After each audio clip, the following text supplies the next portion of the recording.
You ready? Yeah. How is property investing different in the UK compared to what we see in France?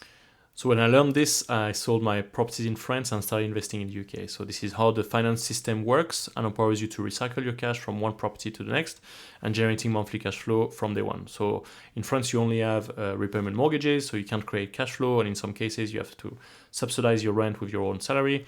And secondly, you have no ability to refinance and raise more equity out of a property value you've increased. So you have zero leverage here and you can't create momentum investing like we do here, because in contrast in the UK, you have interest-only mortgages and the ability to generate cash flow that replace your income. And secondly, the ability to add value and refinance to make it possible to invest and reinvest your same pot from one project to the next and build momentum. And this is how you can really be full-time in property really quick. I might redo it